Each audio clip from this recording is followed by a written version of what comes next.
Portland, Oregon is among the least churched parts of the country.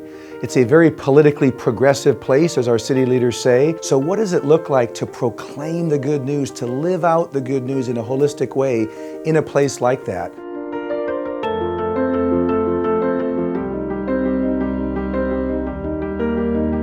I've really come to appreciate the sincerity and the interest in just being partners on improving people's lives and improving the community on which the churches exist.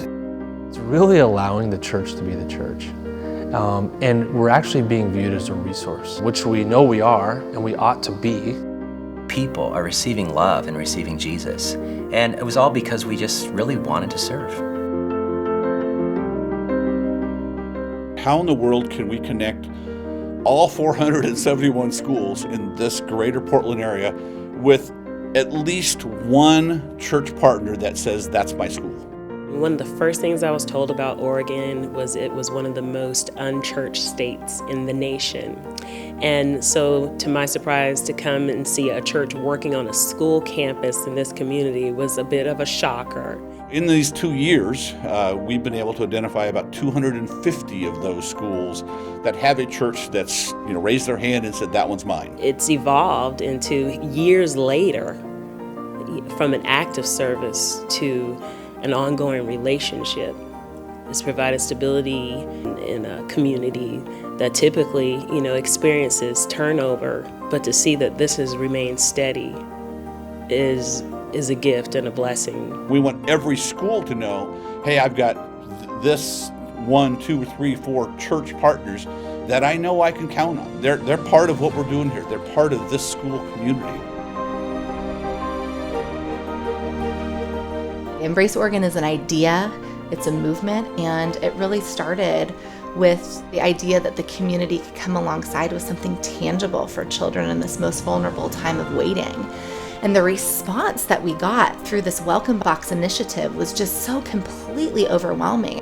To see how God has used not only fostering those children and learning just how to love them and how special they are, but also doing renovations and remodels and foster parent nights out and all that stuff. And God kind of blew it up into this huge thing.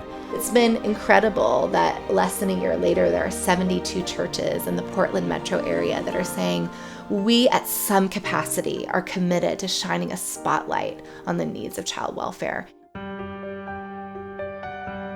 Churches are together saying, what does Portland look like in 20 years if we are together for the gospel? It has definitely improved people's lives, and it has definitely improved the city of Portland because of those efforts. The greatest way to soften hearts for the gospel is to be in relationship with people. We have to genuinely know them. They need to know us. It takes time, it takes energy. Jesus modeled that for us. All together we are the body, not just my individual local church, but all of us together. We're the body of Jesus in this city. And I think we're just scratching the surface as far as what we can do in collaboration. The years that it took to organize the public school kind of ministries where churches working with, it took several years to really get that running.